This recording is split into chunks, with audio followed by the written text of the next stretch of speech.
Do do do do do do do do do do do do do do. Good evening, Cement Shoes. Welcome to tonight's trivia. Rockart, welcome. Welcome to tonight's trivia. I hope you both had a great day today.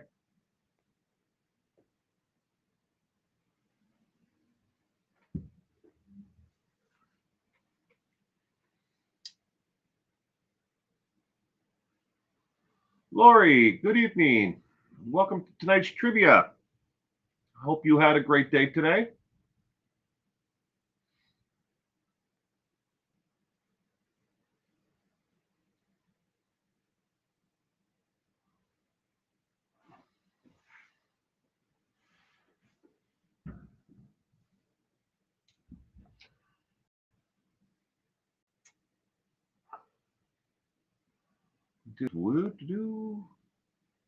Woke up late today? Yes. There you go. Always nice to get some sleep. Sal, good evening. Welcome to tonight's trivia. Yeah, I woke up actually early today. I could have slept in until 4 or 5 o'clock this morning, like I normally do. It's when I normally get up at 4 or 5. But this morning I woke up at like 2 o'clock, and once I wake up, I can't go back to sleep. It's like I can either just sit there and stare at the ceiling or get up. Mary Frederick, good evening. Welcome to tonight's trivia. I hope you had a wonderful day today, Mary. Glad you could join us today. Inner Peace, Mafia, my people. Mel Stiller, hello, Will and friends. I can only stay for a while. Dropped by to wish you all a wonderful Sunday. Well, thank you, Mel. Gemma, good evening. Welcome to tonight's trivia. I hope you had a wonderful day today. Give it another 2 minutes, and then we're gonna get the trivia started. Giving everybody ample time to log on. The notices go out, and they're supposed to get a 5 minute notice, but notifications don't always go out correctly or at all. They seem to be doing an improvement on it, but it's not always. So I think a lot of it has to be, if even YouTube themselves say, if you turn off notifications on like a tablet or a cell phone, that it can turn off notifications for all of YouTube. So you're not just turning it off on that device. I don't know if that's true, but that's what they say. I know nothing about the Mafia. Maybe I'll learn something. Maybe you will. You you got your notifications, Lori? Well, that's good.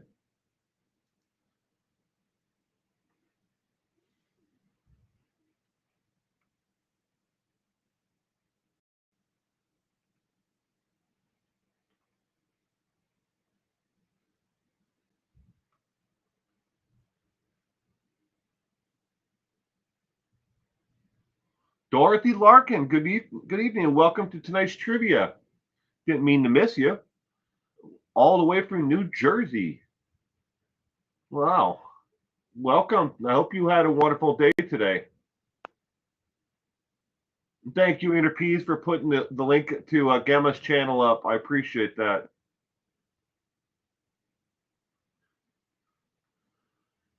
Another 30 seconds and we'll get this started.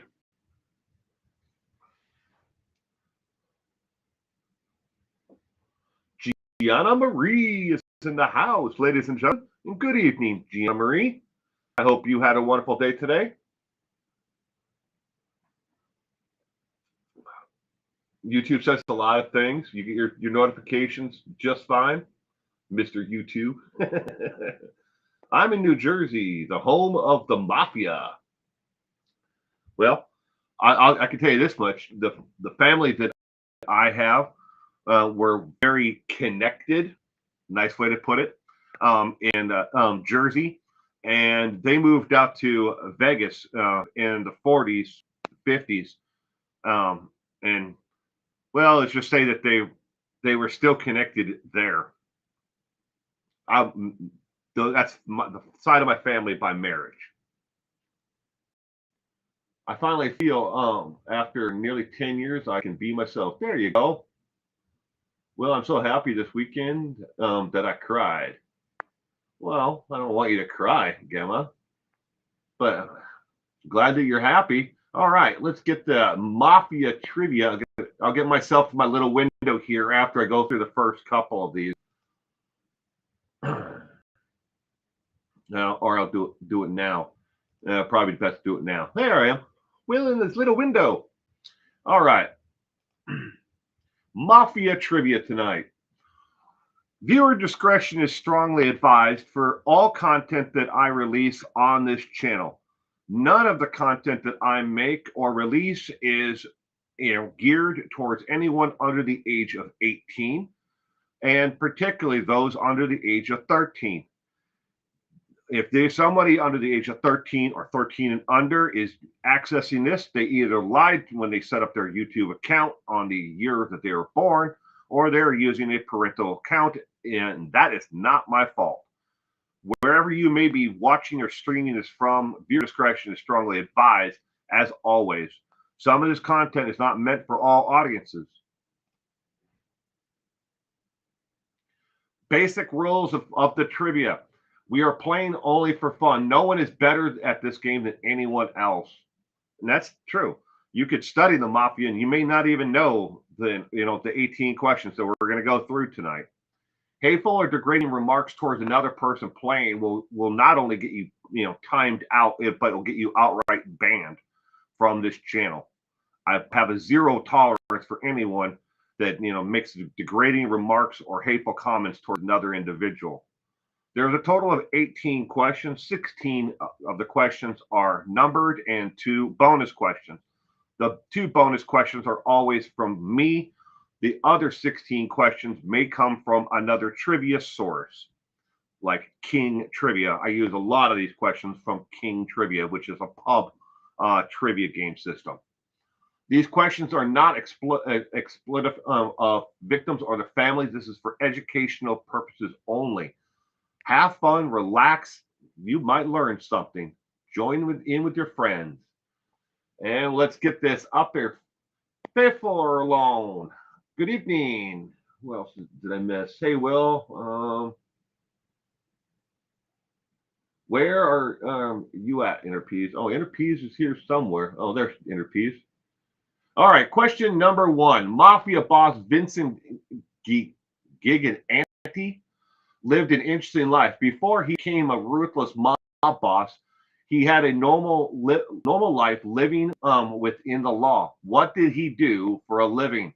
Was it A, was he a police captain, B, a construction worker, C, a butcher, or D, a boxer? What did he do for a living when he was living the straight life, you'd call it? Paid his taxes, had a wife, a home. He did it all.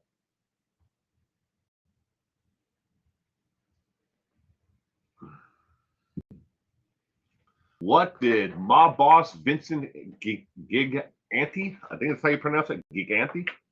That's probably mispronouncing that. So please forgive me if I mispronounce some of these mobsters' names tonight. Med Gas Guy, good evening. Welcome to tonight's trivia. I hope you had a wonderful day today. Dorothy Larkin going with B. Mary going with D. Gemma B. Sal E. Mountain Lion Tamer Trainer. Smoke 'em if you got 'em. A butcher, a baker, and a candlestick maker. We once had a restaurant here locally where I live that was called the Butcher, Baker, and Candlestick Maker. They closed up probably about 30 years ago, but they were here when I was growing up. Butcher, Baker, and Candlestick Maker. All right, question number 1. What did mob boss Vincent Giante do for a living before he joined the mob? The correct answer is D as in dog. He was a boxer, a professional boxer, and he had a winning record. He was actually pretty good. He had a lot of his fights he won by technical knockout, TKOs. He had what they call a brutal left. And good evening, Lemon Pie. Welcome to tonight's trivia. The first question is D as in dog, a boxer.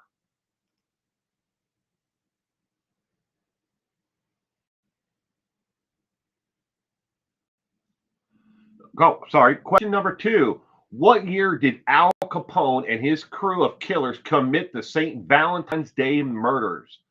Was it A, 1927, B, 1931, C, 1929, or D, 1918? What year did Al Capone and his crew of killers commit the St. Valentine's Day murders? Otherwise known as the St. Valentine's Day Massacre.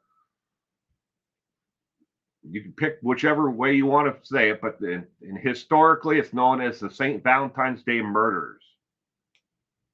But some people call it the massacre.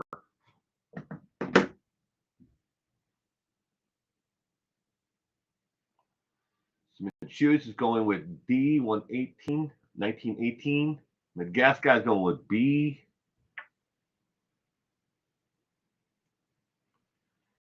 Gianna Marie is going with C, 1929. Purple, good evening, Purple. I hope you had a pleasant day today, and thank you for joining us tonight.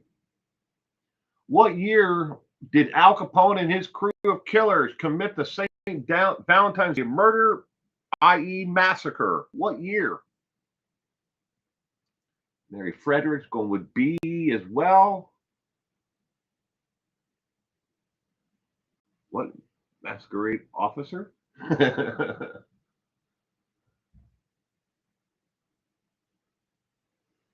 What year? What year was the St. Valentine's Day murders?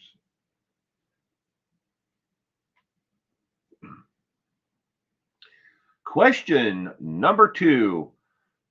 The correct answer is C as in cat, 1929. Happened on Valentine's Day, 1929. And interesting side note to that, the murders themselves wouldn't have been even exposed if it wasn't for a dog. A barking dog caught the attention of a beat officer, patrol officer who patrolled on foot. They called them beat officers. The dog was barking at the door of where the parking garage was, where they murdered all of the other mobsters. But they lined them up along the wall, and then they shot them with Tommy guns and shotguns, killing them all and dropping them right there. 1929. Good Dougie. Yeah. All right. Interesting code of conduct. This is the code of conduct that every member of the Costa Nostra, however Costa Nostra, I think how you pronounce it. This is their code of conduct. Every member had to abide by. One cannot present oneself if it's not a third party to do so. Never look at the wives of our friends. We don't deal with cops. Taverns and nightclubs are for business only, not pleasure. There is a duty to always be available when needed, even if the wife is in labor. Yeah, that was one of their rules. We don't care. If your wife is in labor, you will be available to the rest of the mafia. Appointments are always respected. Respect the wife at all times. No exception will be granted. Always speak the truth to your fellow brothers. Don't touch the money that belongs to another family, and no one will be accepted into the Costa Nostra if they have a cop in their family. This is the code of conduct. that they found when this was actually written down as the code of conduct when they broke up the Casa Nostra, the original mafia families. They found this code of conduct that every single one of the mobsters had to abide by. Hollywood definitely plays loosely with the code of conduct, don't they? I mean, how many mobster movies did you see where, you know, a mobster was having an affair with another mobster's wife, or they beat their wife? I mean, it says right there, respect the wife at all times. No exceptions will be granted. I mean, I think beating your wife is probably, it'd be a, violation of the code of conduct. Kitty coo. I'm late, but here. Hope I can stay the whole time. I have company. Oh, okay, kitty coo. Well, get your company to join in. Maybe they would like to learn something new about the mafia in the United States. Sounds like middle school stuff, right? Well, they had to start somewhere with the baseline for rules for them all. Oh, excuse me. Question number 3. A long career in the mob and a bullish attitude to controlling the Teamsters union, John Gotti was eventually convicted of murder. How many, though?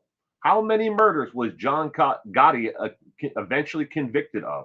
Was it A, 39, B, 1, C, 20, or D, 5? How many murders did John Gotti eventually get convicted of? So Mick Shoes is going with 144,000. There we go. And Inner Peace at the same time. The 144,000 makes its appearance already. Eddie Haskell. You even have good evening, Eddie Haskell, and welcome to tonight's trivia. I noticed that you even have the Eddie Haskell as your profile picture.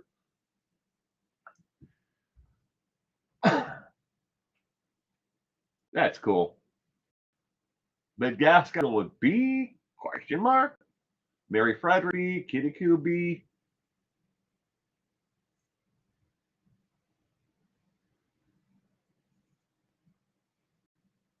And waiting.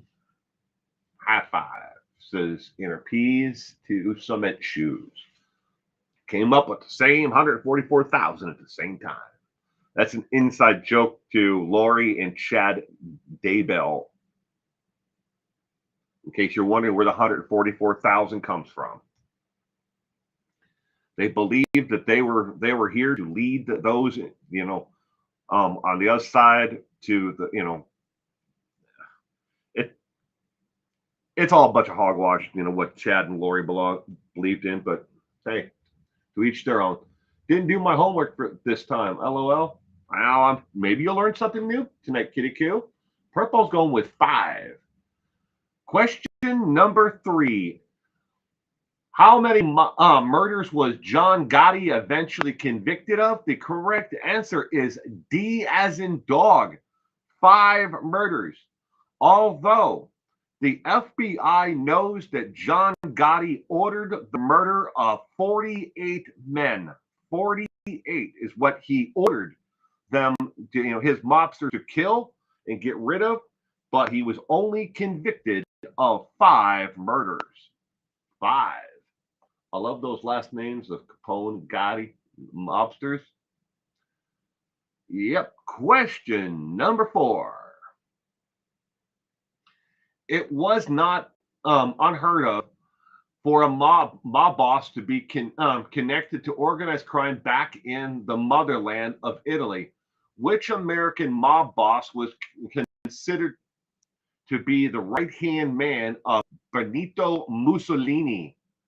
In case you don't remember your history of, Benito Mussolini, I suggest you get out a tablet and and look that up. Was it A, Carlo Gambino, B, Al Capone, C, Vito Genovese, or D, Lucky Luciano? It was not unheard of for a mob boss to be connected to the organized crime back at the motherland of Italy. Which American mob boss was considered to be the right-hand man of Benito Mussolini?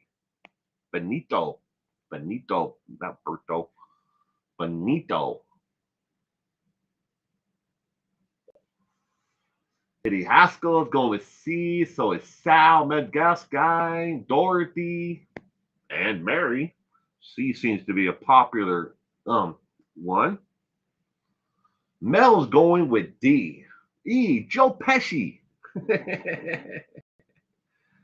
Joe Pesci has done some terrific roles in his lifetime. Besides, the Home Alone series, he has played a pretty good mobster over the years. I will have to give him credit for that as well. Kitty Koo is going with C. Rykart C. Gemma is going with D. American mob boss who was considered the right-hand man of Benito Mussolini. My cousin Vinny. He played an attorney. He was pretty good in that. Yeah, it's an attorney. Yeah. He's done some terrific movies over the years, hasn't he?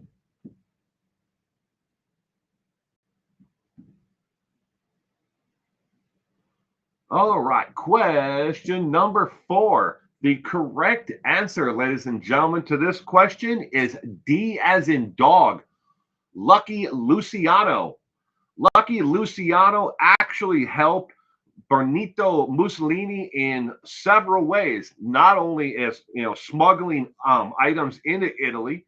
He also helped run several different campaigns for him, and was able to be like this right-hand man to get people from outside of the world to stop talking about Benito Mussolini in a negative way. So he kind of ran like interference and got public opinion to be more towards Benito Mussolini. And they also printed up fake stories about him doing wonderful things in the country. But Lucky Luciano, and that is Lucky Luciano in the picture there, and that is his arrest, one of his several arrests, I should say, but that was one during the actual war itself, World War II, when he was arrested. But Lucky Luciano. Did you know the Messina family had a hired killer that on their payroll that they only one member seen once in 30 years? Yeah. The only family member to ever meet the hired killer was Matteo Messina. He would leave a message of who he wanted killed in a mailbox at a vacant lot. Within a short time later, that person written down would either be killed or just vanish forever. Matteo would leave $10,000 in cash in the mailbox, repeat the same thing when he wanted someone else killed. After the boss of bosses was in hot water with law enforcement, 6 of the 8 witnesses who were set to testify against him all vanished. Matteo put $100,000 in the mailbox and got change back for his overpayment. Yeah. So whoever this hired, killer was, that he was the only one who ever seen this hired killer. The killer was even honest and said, "Hey, you overpaid me. It's only $10,000 per person, so you should have only put $60,000 in there. But here's your other $40,000 back." Wow, who knew a hired gun like that would even have morals? But he did. He didn't keep the other $40,000. Darkest role is Home Alone. I'm baking. Gayla. Good evening, Gayla. I'm good. What are you baking? Yeah, what are you baking? All right. Next one. Question number 5. Mob families are run just like a Fortune 500 companies. There are levels everyone must start at. Do your job correctly, you can move up. Do it wrong and you'll get whacked. which is murdered, what is the top level of the mob family called? Now, there are several different names, so we're just trying to find one of them that is listed here that is the top of the actual pyramid of the mob family. Is it A, the family, B, the administration, C, the made men, or D, the association? We are just looking for one of them. There are different mob families called the structure, different things, but we're looking for only the one that is what is the top level of the mob family called. So in the picture you see it's called the elite group. But what is another name for the elite group? Lemon Pie is going with A, Eddie Haskell, C, Megasky, B, Reichardt going with D.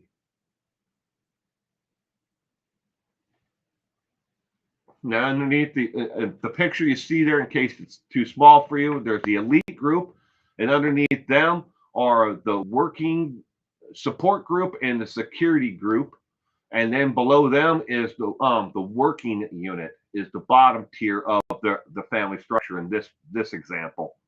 But again, different mob families called the different sections, different things.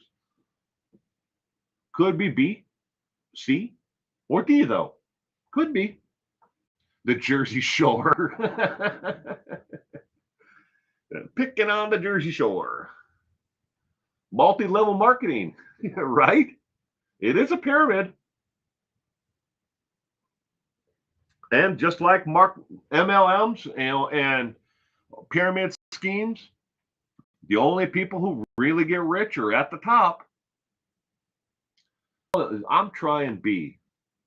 I need my Italian hubby to help me with these. Gonna go get him. You go get him, Gayla. All right, question number 5. The correct answer is B as in boy, the administration. The top level of group is called the administration. The made men and the association are other names for the working unit. If you look at the diagram that's there on the screen, where the working unit is, those are the made men and the association. The family is the name of the entire structure from top to bottom is called the family. But administration is the group just below the mob boss. All right, question number 6. Not all crime families were from New York or Chicago. There were very large crime families in California as well. Which one was the largest in Cali? Was it A, the Lanza family, B, the Mountain Lion family, C, the Casepo family, or D, the Tool family? Which one was the largest crime family in the state of California?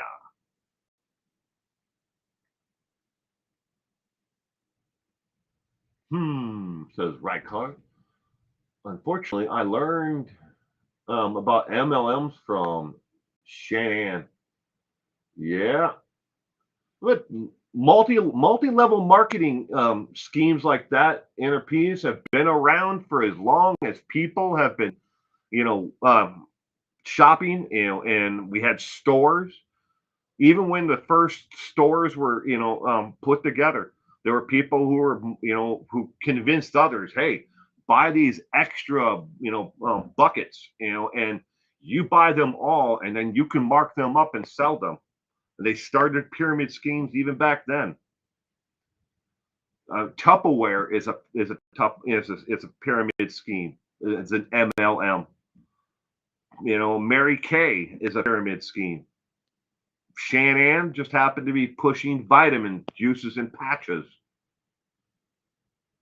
Oakland Raiders fan base.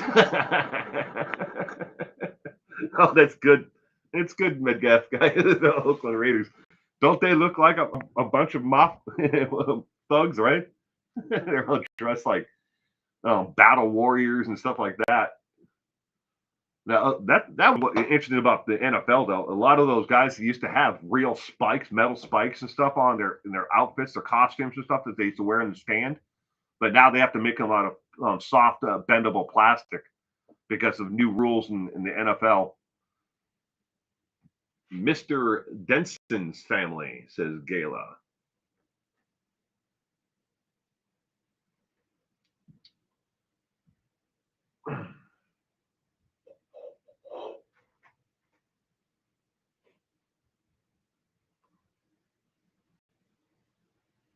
The Chad Dale Book Fan Club.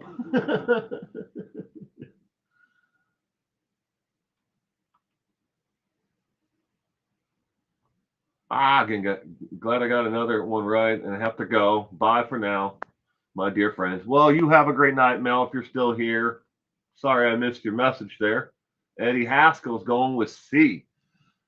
All right, not all crime families were from New York and Chicago. There were very large crime families in California as well. Which one was the largest? Cali question number 6 is A as in apple, the Lanza family. The Lanza family was by far the largest in the state of California, and they had their hands in the Seattle area and in Portland as well, but they predominantly were in the state of California. And they did everything from fixing contracts for transportation of fruit to all kinds of municipal services, on top of dealing drugs and illegal bootlegging. They were into everything. They were even in, again, like a lot of Jersey mobs, they were in the sanitation as well. But the Lanza family was the largest mob family in the state of California. The Cleavers. Ward, weren't you a little hard on the beeve last night? All right. Did you know what do serial killers Richard Ramirez and Robert Berdella and writer William S. Burroughs have in common? Answer is all three had family members that were once connected to crime families from the Chicago area in the early 1920s or 30s. In case you're William S. Burroughs is in the middle, Richard Ramirez is on your right, and Robert Berdella is on the left. All three of them had family members who were once connected to Chicago mobsters in the 1920s and 30s. All three of them have family members, at least once were connected. Did they start Domino's Pizza? I don't know. They all give me nightmares, says Interpeas. What? Not the Mountain Lion family? Unbelievable, says Reichardt. Donna Lambert, good evening and welcome to tonight's trivia. Donna Lambert, I hope you had a wonderful day today. I'm glad you could join us tonight. All right, next. Question number 7. To give a cut of the deal is to do what for the underboss or top boss of the family? Is it A, to stab someone for them, B, tribute in cash, C, stolen gems, or D, praise them directly? Give a cut of the deal is what? Excuse me.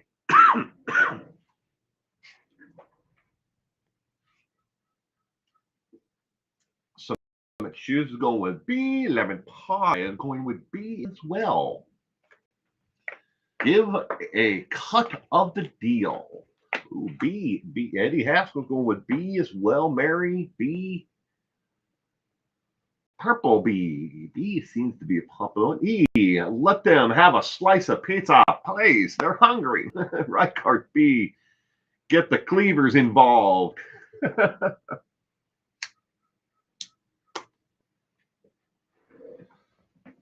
Wasn't Elliot Ness part of the LA Confidential time period? Elliot Ness? The FBI, Elliot Ness, LA Confidential. I would believe so. Med gas guy, but I'm not 100% sure. I mean, I with all if I had to take a guess, I definitely would say yes to your question. But we got Sal and Med gas guy B and Yana Marie. Everybody's going with B except for Inner Peas went with E. To give a cut of the deal is to do what?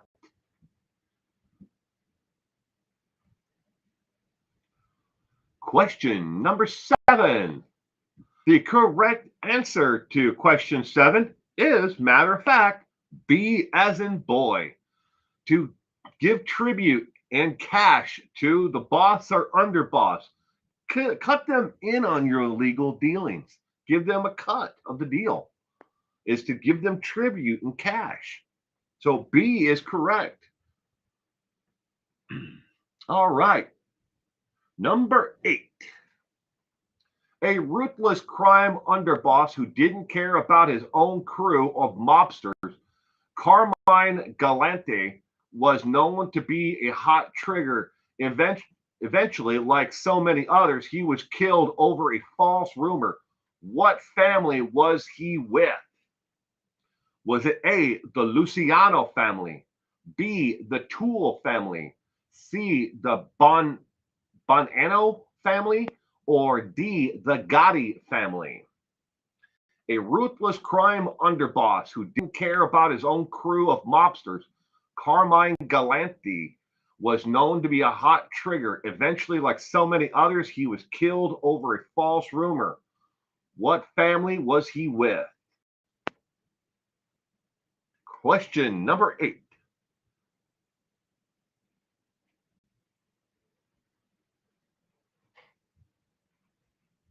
Ooh, we got a little bit of everything. A, B, C's. A, B, 3. Eddie Haskell's going with C. Sal, C. Ricart, A. Kitty Q. B. Madagascar, C. Cement, C. D, to be different, says Gayla. D, to be different. Carmine Galante. E, the Brady Bunch. The Brady Bunch. Do. It's always Marsha. Gianna Marie is going with D as well. Question number 8.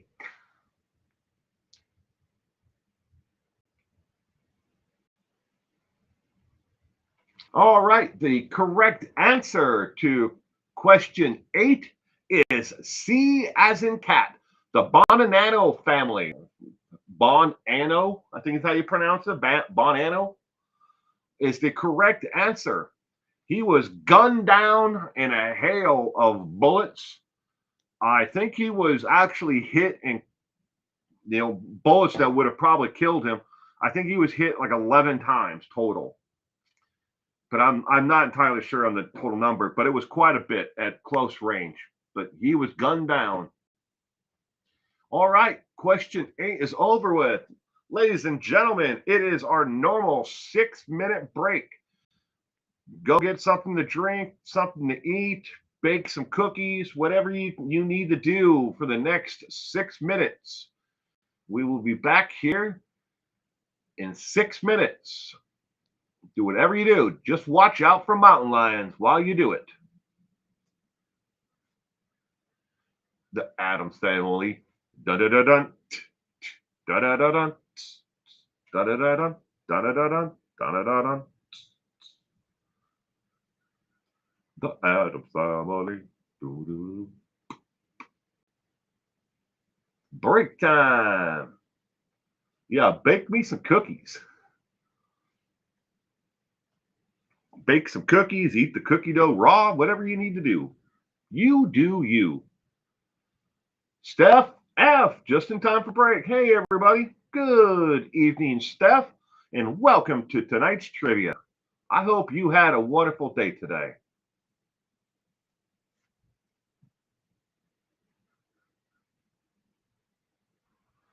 What's going on with the Tupac case, right, Card? I haven't checked into it. Other than I know that they filed charges against the one guy who has always admitted to, being there, and to, who blatantly said that, he supplied the gun that, that killed Tupac. But that's all. That's the last time I checked on it, so I can't give you any more details than that. Sorry.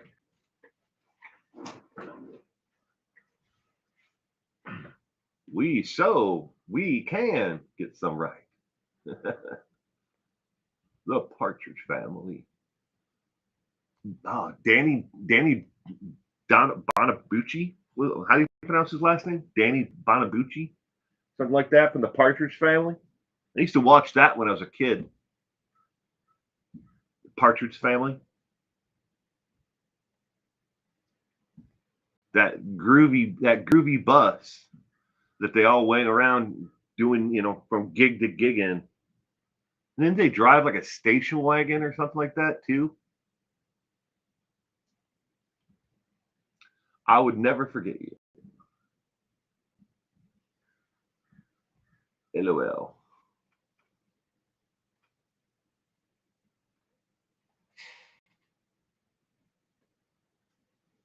Well, I mentioned you in my journal. Well, thank you, Gemma. All right, 3 more minutes. 3 more minutes, and then break is over with, and we're on to question 9.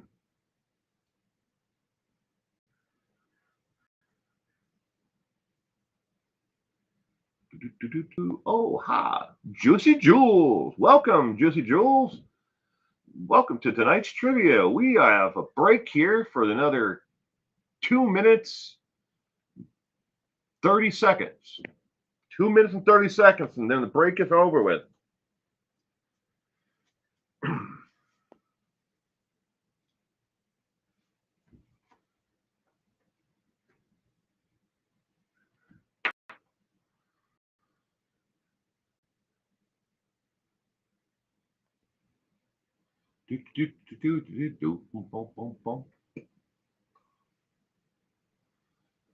I got the Addams Family in my head.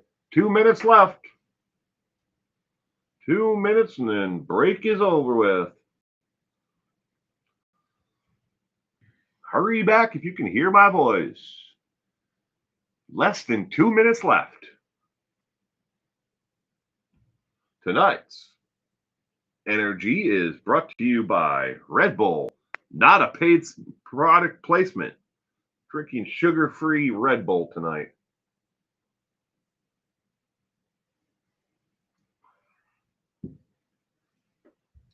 Hubby is part pooper. He's watching how to build an underground bunker video. Really? Some of those underground bunkers are really nice, Gayla. They have all totally outfitted with everything you'd ever need.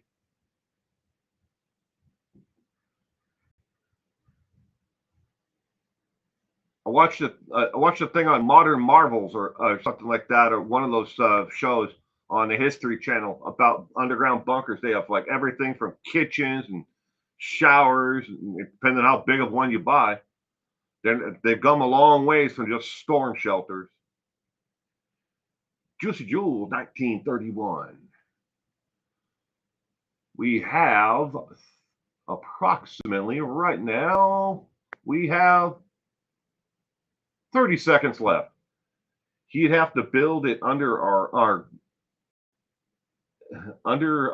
in-ground pool. There's people who build them in other places that are like that. They're trying to put Carly Russell in jail for 1 year and feed her Cheez-Its. Really? 8 seconds. 8 seconds, and we're back. 3, 2, 1, and we're back. Question number 9. Gambling was always a very profitable part of the mob. People would go to policy houses, and that's what they were called, to place bets with a bookie who worked out of a policy house. What was the second most profitable avenue of money for the mob? Was it A, bootlegging, B, women of the night, C, fixing boxing matches, or D, drugs such as cocaine? Can anybody please stop the time? He'd have.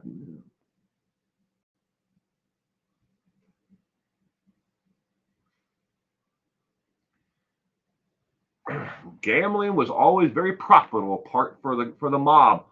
People would go to policy houses to place bets or with a bookie who worked out of a policy house. Counterfeit Jersey Shore DVDs. Blue chip stamps. Which one was the second most profitable avenue for the mob?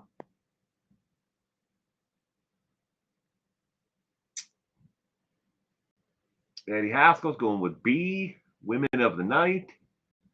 Got a lot of A's. Madagascar is going with B as well.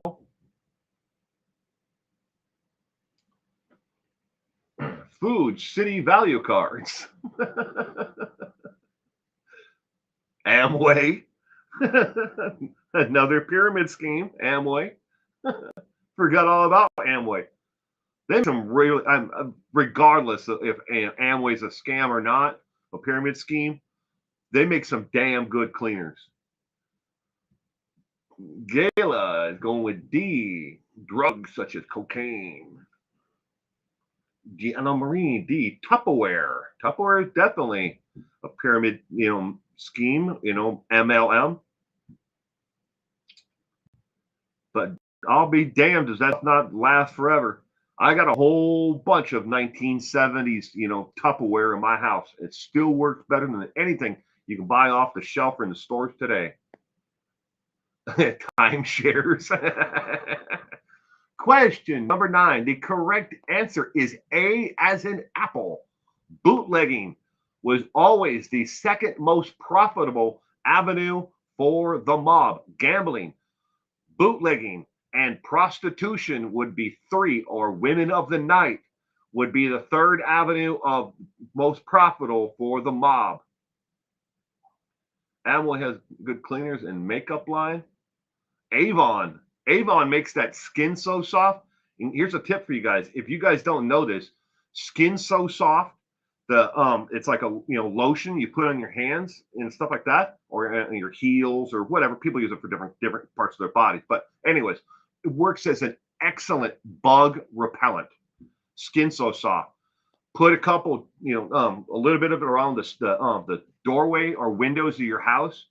A couple drops of it, and then smear it on the actual opening itself. It works great as a bug repellent. It keeps bugs away. Skin So Soft. Well, my hubby won't let me cheat at this. Oh, I'm sorry. All right, question number 10. Where did Jimmy Hoffa go? For the longest time, no one really knew. Which one from below was rumored, proven later to be false, final resting place for Jimmy Hoffa? Where was it rumored that Jimmy Hoffa remained? Was it A, the end zone of Jet Stadium of the NFL, B, under a house in New Jersey, C, the Hudson River with cement shoes, D, under a parking lot in New York? Where did they rumor that Jimmy Hoffa remains were at, but it was later proven to be false? Yes, Skin So Soft. You have to buy the stuff that's sold from Avon. It works as an excellent bug repellent. Me and my mother-in-law swear by it, and we use it every year. I put it on the door sill to my doors in my house, and put in a couple of drops in and around like the screen door. Smear it in, not on the actual screen itself, but like on the metal. Keeps bugs away. He's with cement shoes. Cement shoes is a misnomer or a there has never really been proven that the mob ever killed anybody by putting their body, their feet in a bucket of cement shoes, and then throwing them in a waterway. It's never been proven. It may have happened after they killed the person, then to get rid of the body, but it was never meant to, as an actual, like, hey, we're going to torture you and then throw you overboard while you're still alive wearing cement shoes. D, but C is funny. The Hudson River with cement shoes. C, just because. Rykar's going with B. Tarping my cargo when I'm in Florida or Texas. I'll try it when I'm outside tarping my cargo. Yeah, there's a lot of bugs out there, Texas and and Florida, and other parts of the U.S. too. It was particularly because of how long it took to dry. Right. Ooh, purple. I think you might be on to something there, purple. A, B, C, or D. I think you might have gotten it. I think you're getting this one. All right, question number 10. The correct answer is A as in apple. It was a rumor that he was buried in the end zone of MetLife or whatever the hell stadium the naming rights are now for the Jet Stadium. But it was later proven with ground penetrating radar that there is no one buried in the end zone of the stadium itself. But it was rumored that that was where he was buried, was in the end zone. Not true. According to the movie The Irishman, Hoffa was cremated. There's a book that came out not too long ago about Jimmy Hoffa. And an individual said that Jimmy was actually gunned down in a house. I believe it was in New Jersey. But I don't remember how they said that they discarded his body. Which end zone? LOL. Carly, welcome to tonight's trivia. Well, I hope you had a wonderful day today. Thank you for joining us. All right, moving on to another extra. Did you know the Mafia in Italy took on jobs no one else wanted? Jobs that were so dangerous, no state or federal agency wanted to do them either. They did them and were paid in cash, never telling anyone what they did. Two of those jobs were: job number one, they sank a ship off of the coast of Somalia that was filled full of toxic waste. Another job that the Italian Mafia did was they made 3,000 barrels of nuclear waste vanish. Turns out they just dug giant holes in Italy and pushed the barrels into them. The different agencies had to get rid of this stuff, and they're like, well, I don't care how you do it, just get rid of this stuff, make it happen. But they sank a ship off of the coast of Somalia filled full of toxic waste, and they made 3,000 barrels of low-level nuclear waste vanish by just digging a giant hole and shoving it in, putting dirt back over the top of it. And they are still digging those barrels up to this day. They haven't found them all yet. Gunned down, then cremated, the book was. I hear you paint houses. Yeah, and the floorboards of the house, LOL. That's why I chose B. All right, next one. Question 11. Question 11. A model inmate, guard said to him, he was peaceful and a joy to speak with, who loved the violin music. What ended up happening to Louis Lepke Buckhalter? However you pronounce it. Sorry for butchering it. Was it A, a heart attack killed him? B, he was electrocuted? C, served his time when went on to kill 39 more? Or D, vanished without a trace after escape? y'all been paying attention to any of the trivia nights, this individual has come up multiple times. What happened to Louis Lepke?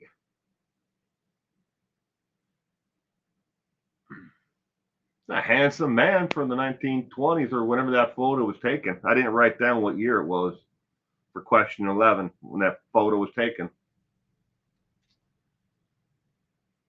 I think it's pronounced Buckhalter? Buckhalter? Could be. I don't know. I'd have to put it into Google, and even Google is wrong sometimes. Lawrence Welk asked him to join the orchestra. Tiny bubbles. Tiny bubbles. Eddie Haskell's going with A. Al C. Served his time, went on to kill 39 more. Died of classical music overdose. Right card's going with C. What did happen to Lewis? Good old Lewis, what happened to you? Died of classical music overdose. Could have been. Question 11. The correct answer, ladies and gentlemen, is B as in boy. He was electrocuted in the electric chair. Capital punishment. He went zappy zappy, zink zink. Zappy zappy, zink zink. Died in the electric chair. Question number 12. Sparky. Yep. When the mob sends in a person or persons to hide and clean up a crime scene, what do they call it? Was it A, ironing out, B, to flush the scene, B, spring cleaning, or D, whitewashing? When the mob sends in a person or persons to hide and clean up a crime scene, what do they call it? Good old electric chair. Zappy, zappy, gink, gink, Sparky.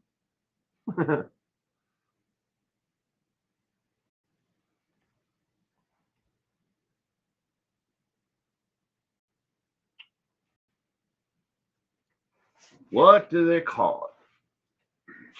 Ooh, we got a little bit of everything here. A, B, C, D, E. You didn't see nothing.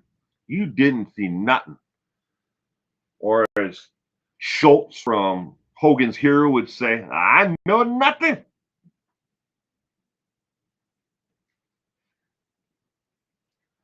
E is a two Utes. Mary and Sal are both going with C. Dorothy Larkin going with A, ironing out. Hubby says D, whitewashing. Oh, I thought the hubby wasn't going to help you.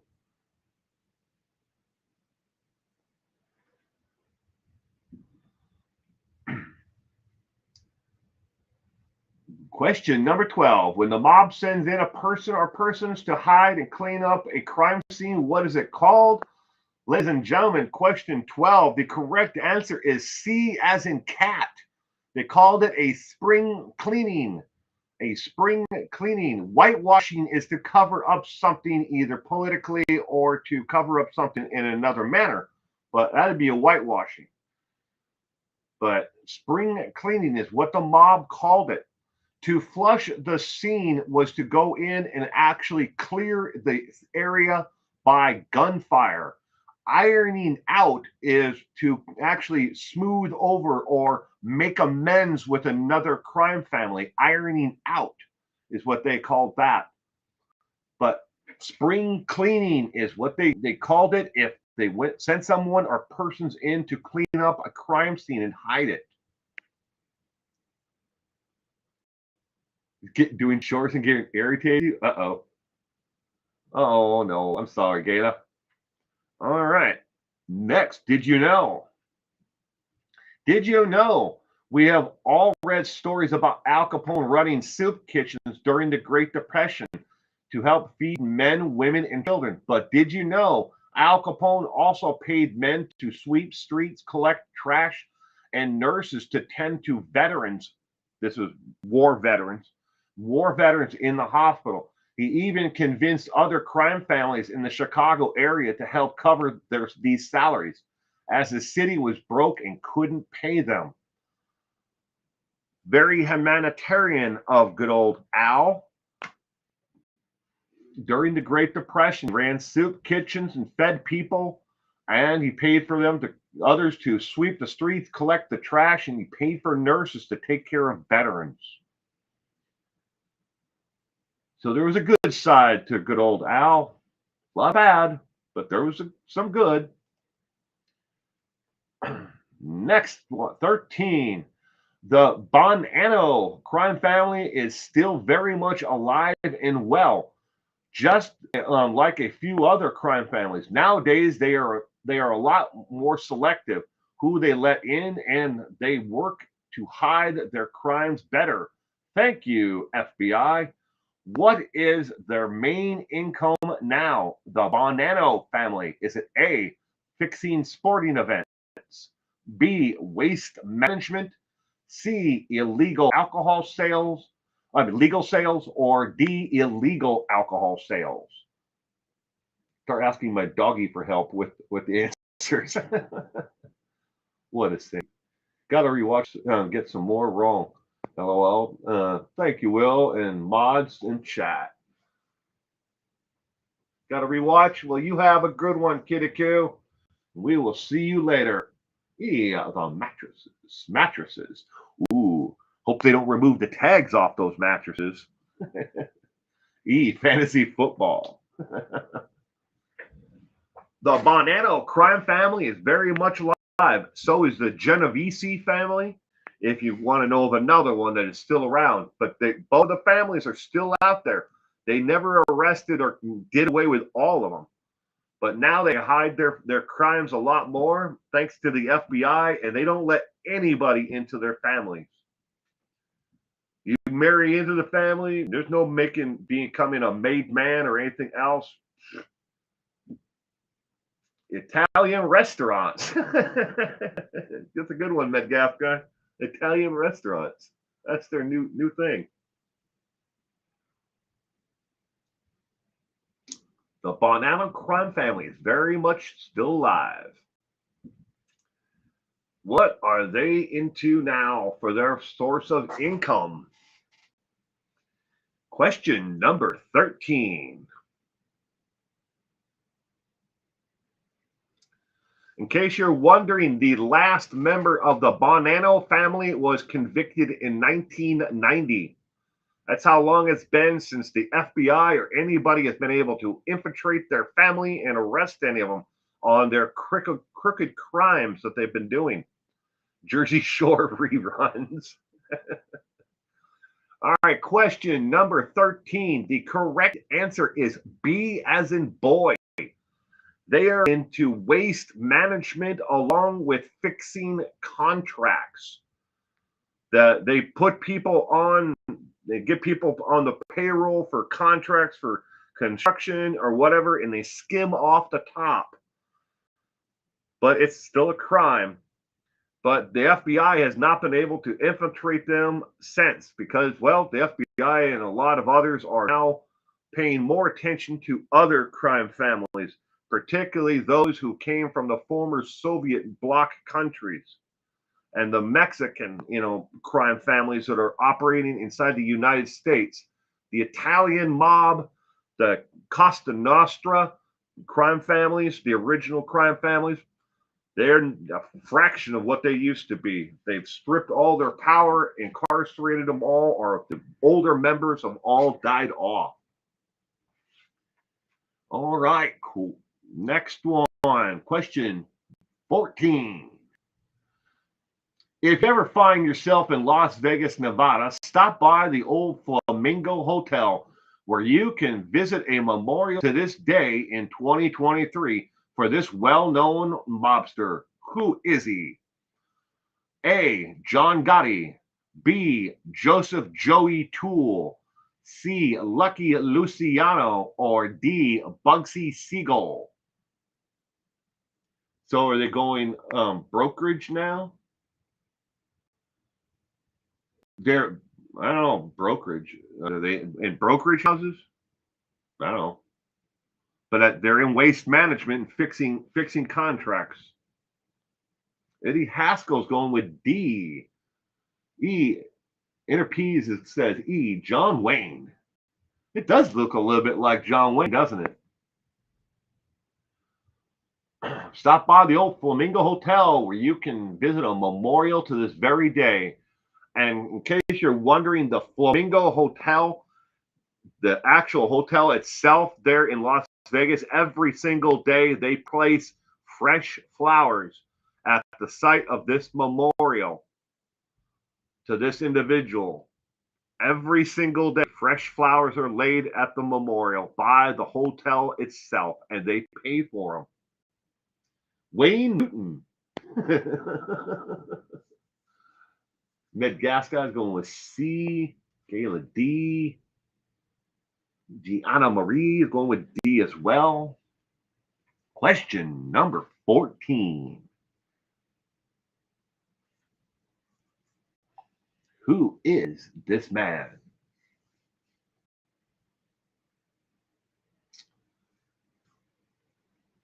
Dorothy Larkin's going with C.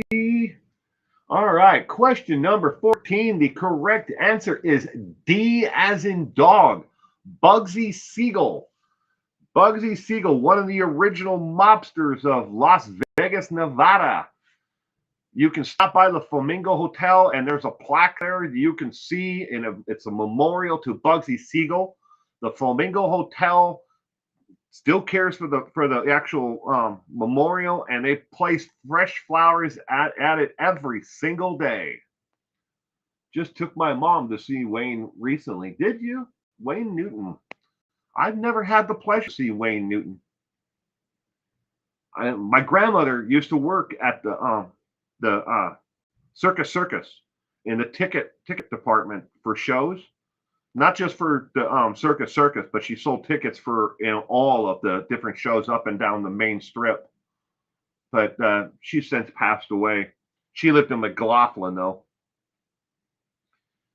But used to go there every summer. Mary Frederick. It was named after his girlfriend.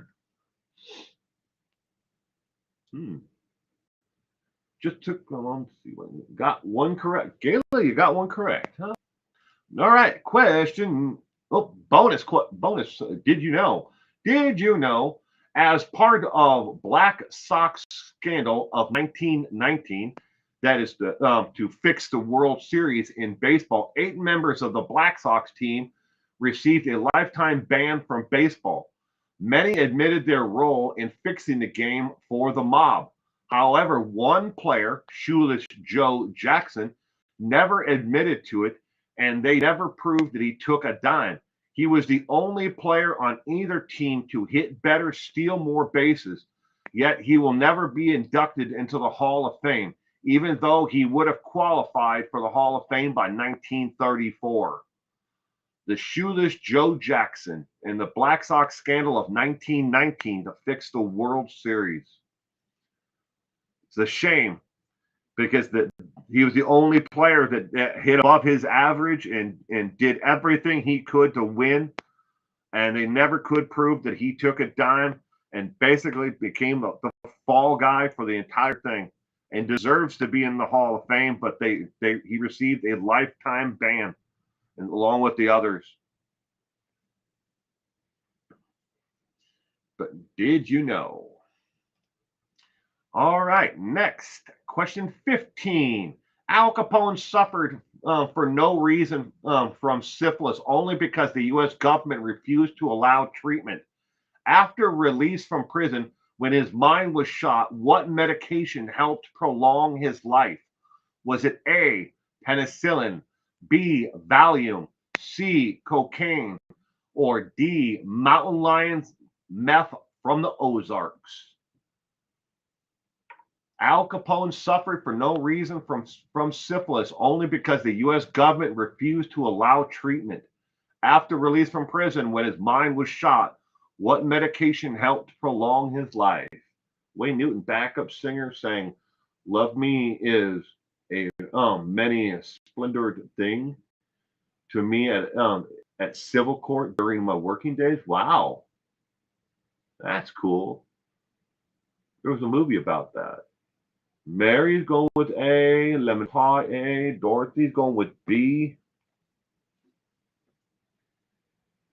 What medication helped Al Capone in his syphilis and live a longer, prolonged life after release from prison?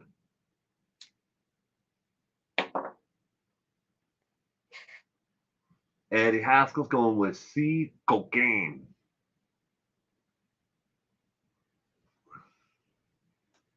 Every time I hear the word cocaine, I always think of Eric Clapton song, "Cocaine."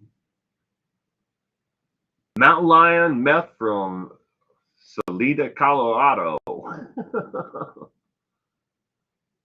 John Marie A, Ricard A, Italian seasonings. Steph is going with B, a Valium.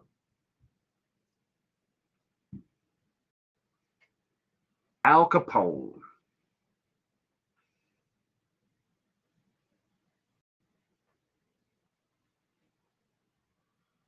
Al Capone suffered from syphilis, and a lot of the years when he had syphilis, he knew he had it. He just didn't do anything about it.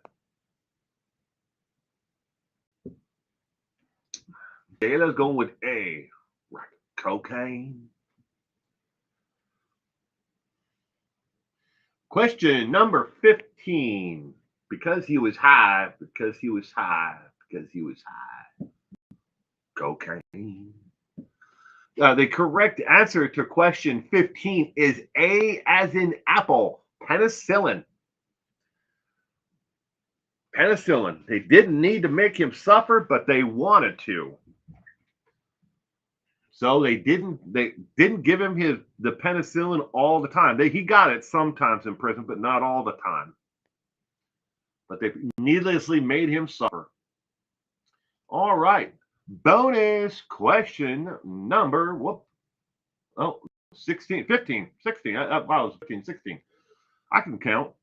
1942, Lucky Luciano was behind bars when the U.S. government came knocking after one of their supply ships sank in New York Harbor. He promised no other ship would be damaged for the rest of the war. What did the U.S. government do for him in exchange? Lucky Luciano, was it A, gave his gang all reduced sentences, B, released Lucky from prison, C, gave him cash, or D, a free box of Cuban cigars? What did the U.S. government do for Lucky Luciano after their ship was sank in New York Harbor?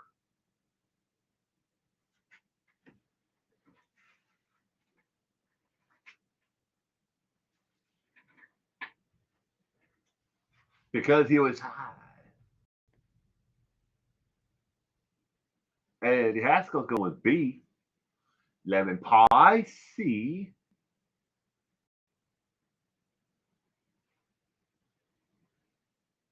1942, Lucky Luciano. D, a box of Cuban cigars. They gave him a guest appearance on the Love Boat. The Love Boat with Captain Steubing. A shoulder rub. Hey, thank you for protecting our ships in the New York Harbor throughout the rest of the war. Here's a shoulder rub.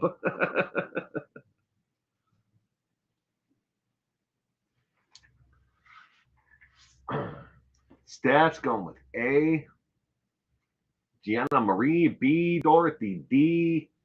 Purple, B. Mary climbing in with a B herself. All right, question number 16. The correct answer is B as in boy. He had close to 20 years charges that were still pending against him, plus his actual sentence. So all of it together would have been 20 years. They released him from prison. The supply ship that was sank in the New York harbor was sabotaged, most likely by mobsters themselves. But by releasing him from prison, he guaranteed that no other supply ship would be touched, would be messed with in the New York harbor for the rest of the war. And that he got out of prison, and they just said, "Go home. As long as you promise that all the ships in the New York harbor will be okay, we don't care." They turned their back on him, just let him go. But altogether, he had if they would have pressed the rest of the charges he had pending, and he would have been convicted of it, plus his actual sentence, it would have been a total of 20 years. But they just let him go. Sounds like today in California. Eat My Pillow by Michael J. Lindell. Who was the bartender on the Love Boat? Ooh, that's a good question. I can picture him.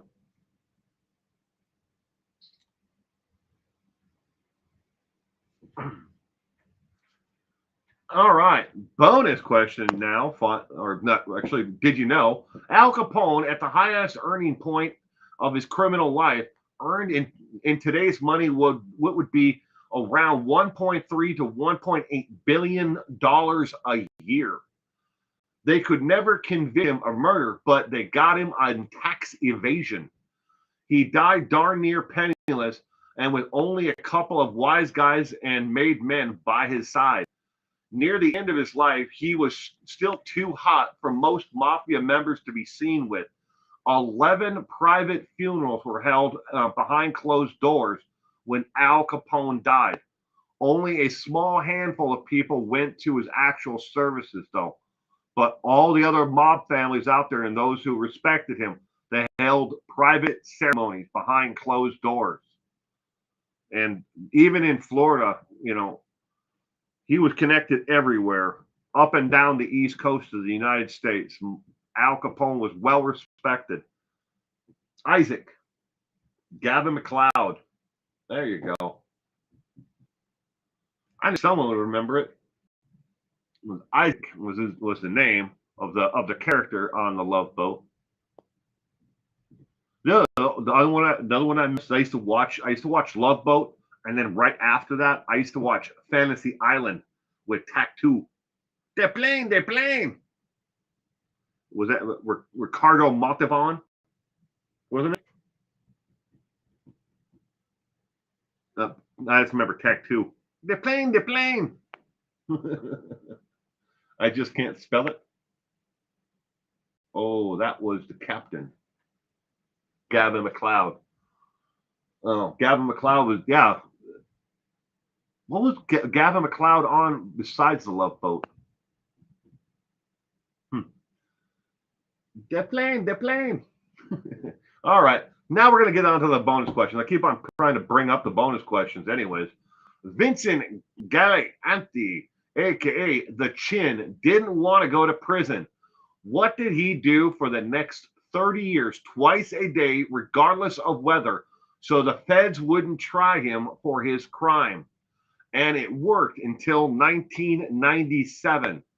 Was it A, self-pleasured himself on the street, B, changed his appearance, C, moved around the world, or D, pretended to be insane and walked the streets in his PJs and slippers?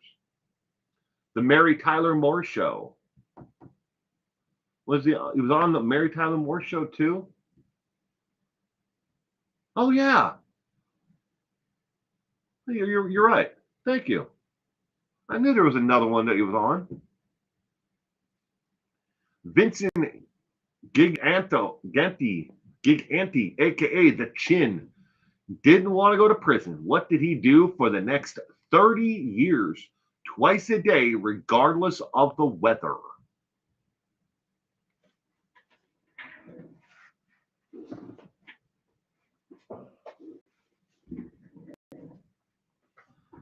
What did he do? Louise, and good evening, Louise.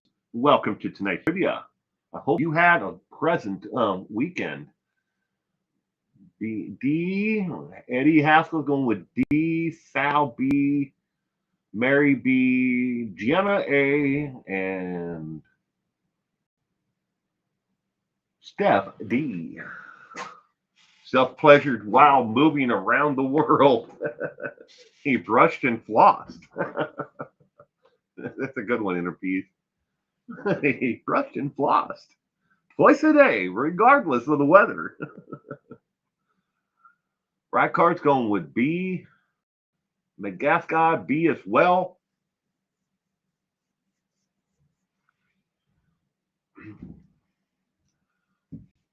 Vincent Gigante, aka the Chin.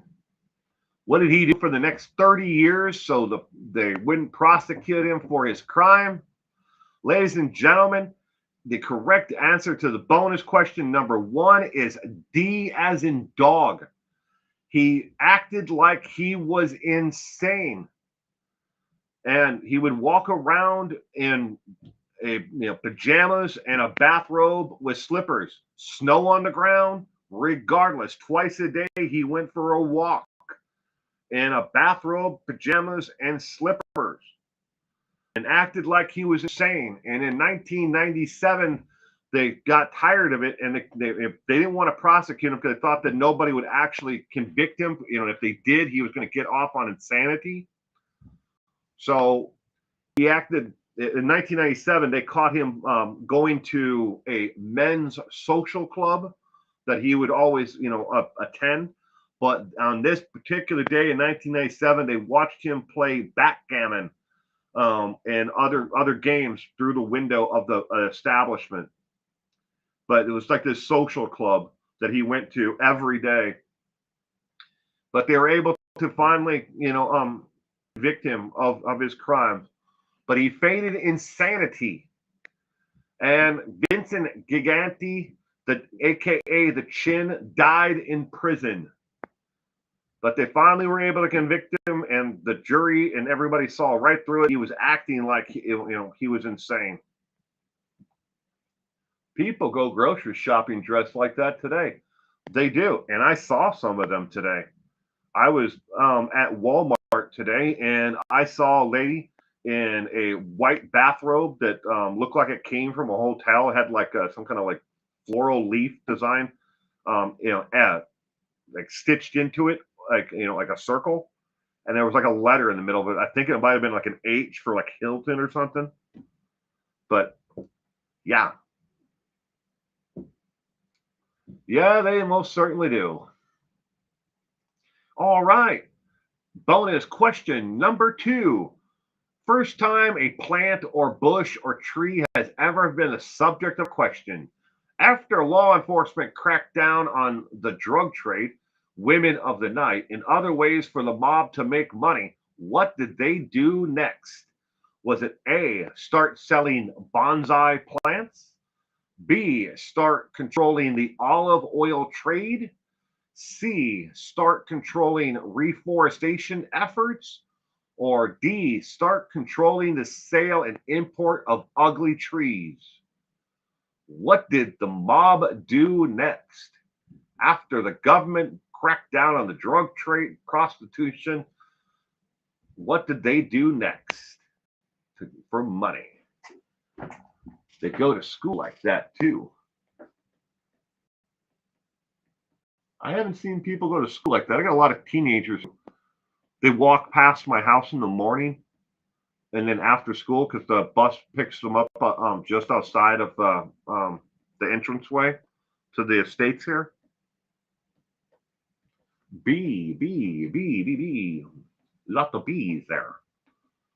Or even some other places. Oh, rat card's going with B as well.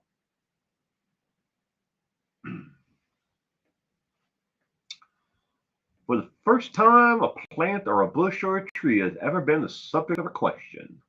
Law enforcement cracked down on the drug trade, women of the night, and other ways the mob to make money. What did they do next? What did they do?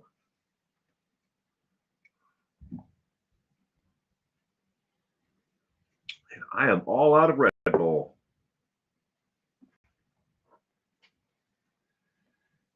Bees seems to be the overwhelming choice for the bonus question number 2. Well, ladies and gentlemen, for bonus question number 2, the correct answer is B as in boy.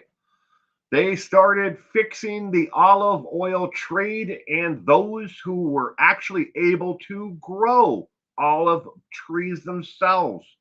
They started controlling the actual olive trade, oil, and the actual sale and growth of olive trees in California and in Italy, everywhere that they grew. They moved on to the olive oil business. And some of the biggest families that are in names that are out there today in the olive oil business once were mob controlled.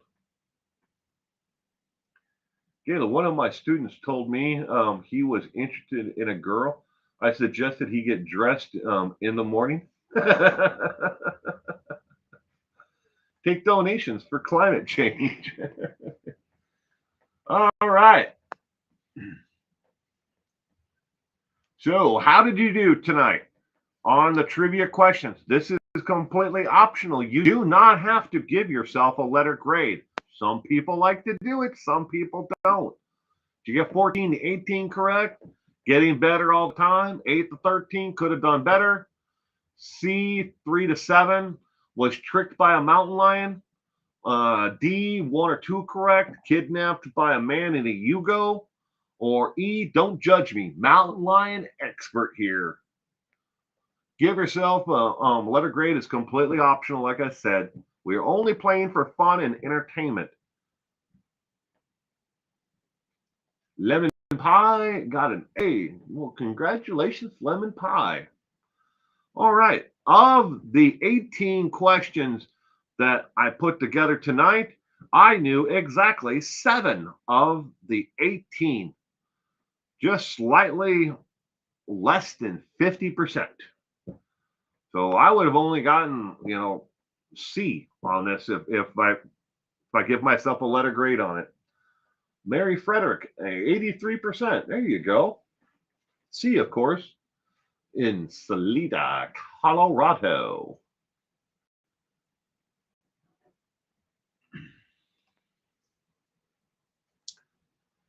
And some of these questions I know were a little bit harder than others. I was mostly lucky, says Mary. I got dressed this morning. That was fun. Thanks, Will. Did better than I thought I would. Have a great week. Well, you as well, Sal.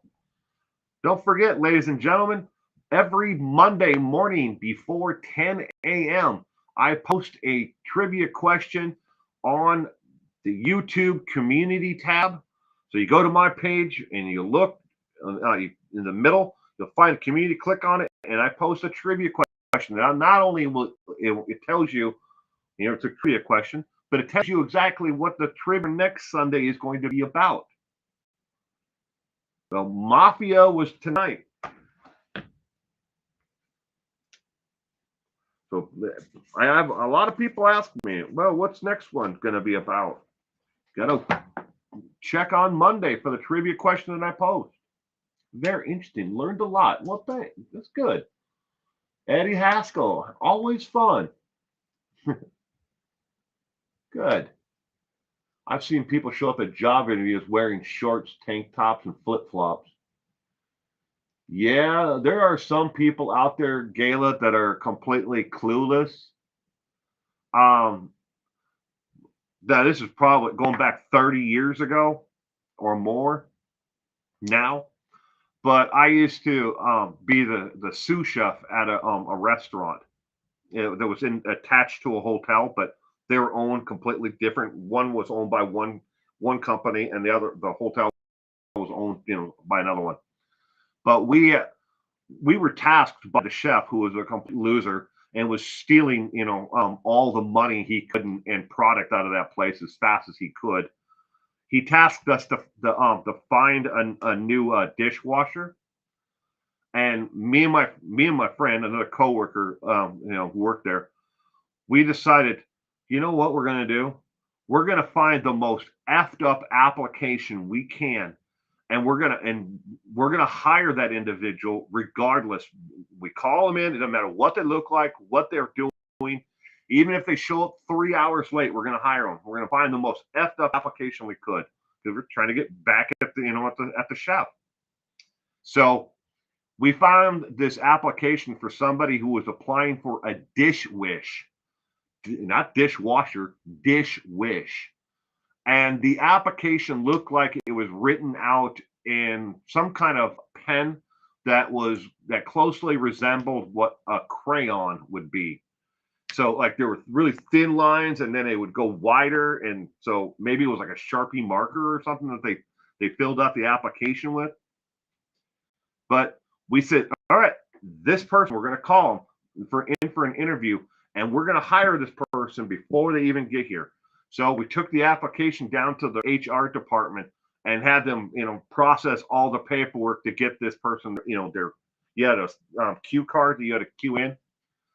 And this guy showed up in a three-piece suit and was dressed to the hilt for a job position as a dishwasher. And he was looking for a job and he needed anything. He had been incarcerated at one point and was trying to, basically get back on his feet.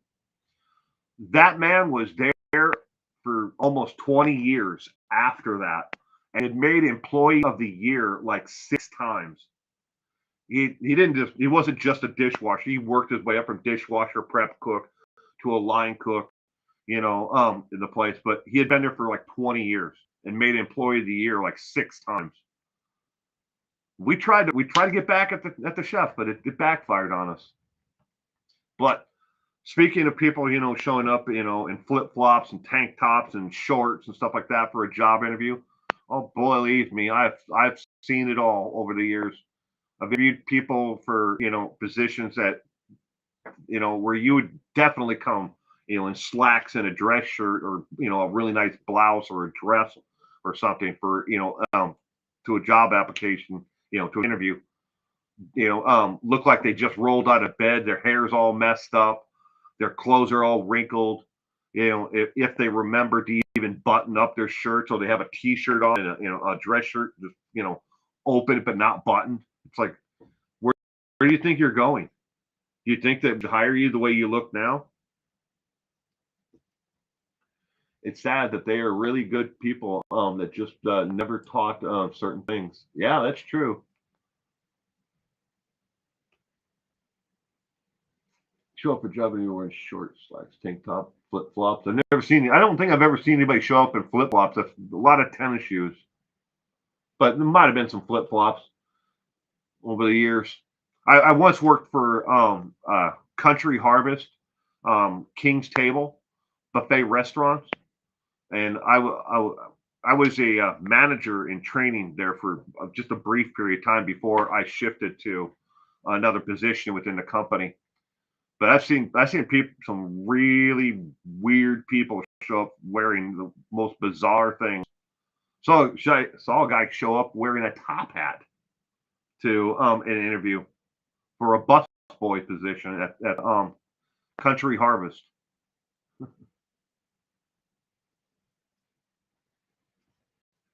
You never know.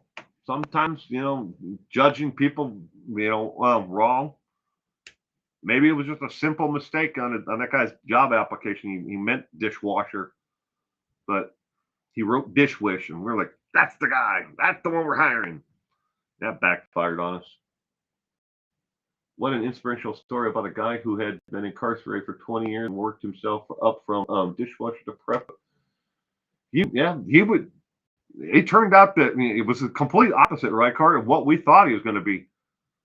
I mean, I don't know about a lot of people out there. If you've ever been in a position to hire, people before, or anybody else in the chat, but I mean, the guy showed up in a three-piece suit, and he was dressed. He was clean.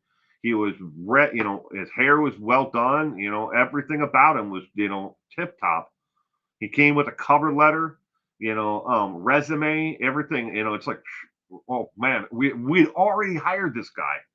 We already took the paperwork down, the application down to the personnel office, and he was already on the setup, and on the payroll.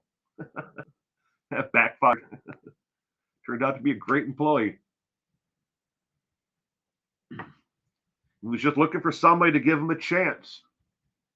That sucks. When people are incarcerated and they have to write down what they did, in a previous their last employment. Where have you been for the last 8 years, 7 years? Served 8 years for distribution of marijuana or whatever it might have been. And then they have to write down, have you ever been convicted of a felon on their application? And people are like, ooh, felon. They don't even bother to even call them. I'm a formal dresser to that married a very casual dresser. Now I'm mainly dressed casual.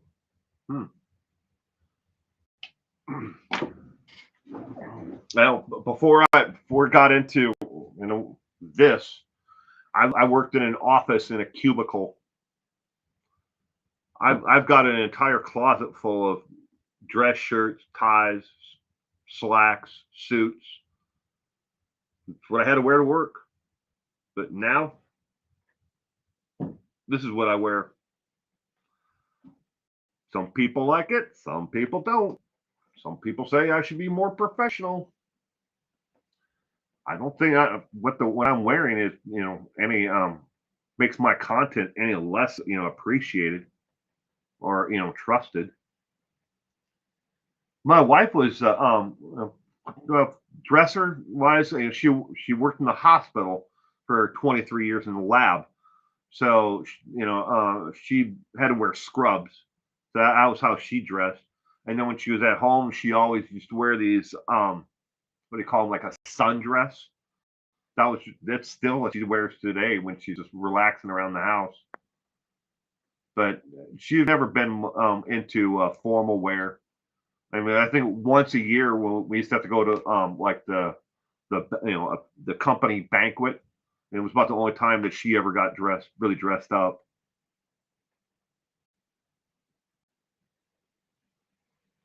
I didn't notice till I mentioned it.